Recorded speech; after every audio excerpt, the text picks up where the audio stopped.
isang bagay yung ginawa namin pareho ni Paul. At ano yun?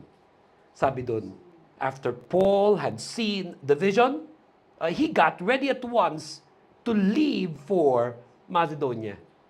Nung nakatanggap siya ng vision, hinanda niya ang sarili niya at dumiretso siya doon sa Macedonia, concluding that God had called them to preach the gospel to the people in Macedonia.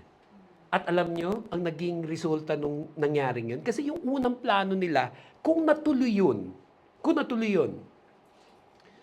na-confine lang si Paul sa isang lugar na ngayon ang pangalan ay Turkey or Turkiye. Kung nasunod yung plano ni Paul, dun lang magfo-focus yung ministry niya.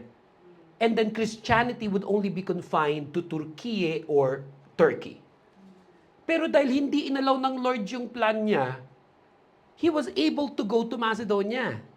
At yan sa Acts chapter 16, makikita natin ang napakaraming mga nangyari dyan. Yan yung na-born again si Lydia, yan yung na-born again yung isang slave girl, yan yung nakulong siya, at nung nakulong siya, nung kumanta sila, nayanig yung kulungan, na-born again yung gwardiya niya at yung buong pamilya niya.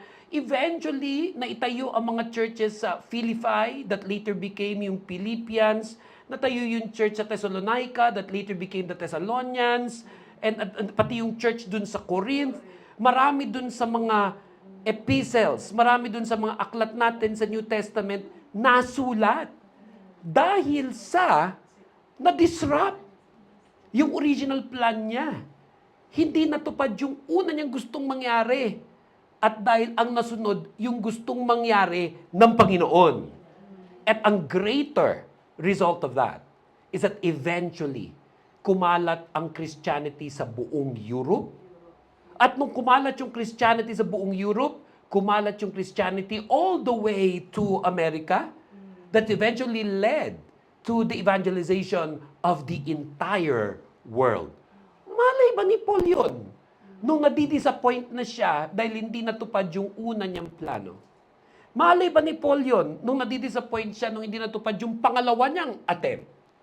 But there is one thing that he knew, I should keep going. There was one thing he knew, dapat magpatuloy pa rin ako sa Panginoon. Marami akong mga naging attempts. Marami akong mga naging plano, marami akong mga naging balak.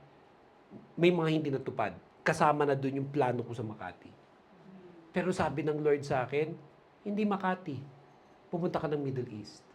And eventually, may mga ginamit ang Panginoon ng mga tao kung paanong nakarating ako sa Dubai, then later to Qatar, and then later to Kuwait, to Oman, to Bahrain, to Saudi Arabia. Now, I am standing here before you today and preaching this video message because once upon a time, na-disrupt yung plano ko. Na-disrupt yung gusto ko. Hindi inalaw ng Lord yung Makati. Ang binigay pala niya, ang bibigay pala niya ay Middle East. Actually, after 17 years, sinabi ko na nga sa Lord, Panginoon, thank you na sa Middle East.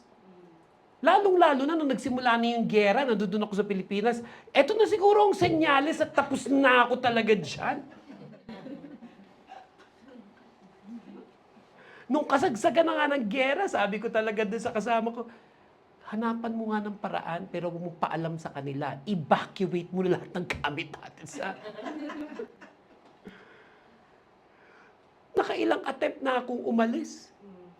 Abay, pinabalik pa ako ulit. Isa na nga magandang pagkakataon nito para wag na ako bumalik eh. Uy, maiintindihan nyo naman siguro kung hindi muna ako talaga bumalik dyan. At message, kailan po kayo babalik sa Athena? Kailan po kayo babalik sa Alatar? Kanina lang, habang nagpipreach ako, ilang pasabog yung narinig natin kanina. Diba? Pero, pag ikaw nadidisrupt, pag hindi mo naiintindihan, paano na? Basta tatandaan mo lagi, anak ka ng Diyos. Magpatuloy ka sa iyong pananampalataya sa Panginoon. At tulad ni Paul, kinausap siya ni Lord at binigyan ng vision. At nung tinanggap niya yung pinagagawa ng Lord at sumunod siya, grabe yung naging bunga sa kanyang buhay at ministry. Nung ako ay na-disrupt, pero nangusap si Lord sa akin, sumunod ako sa Kanya at nagpatuloy sa aking pananampalataya. Nakita ko, sinurprise ako ng Lord. At ngayon sa mga nangyayari sa ating kalagitnaan, hindi pa rin natin alam ano ang talagang ending nito. Pero alam na natin na sa ending nito, nandun pa rin ang ating Diyos.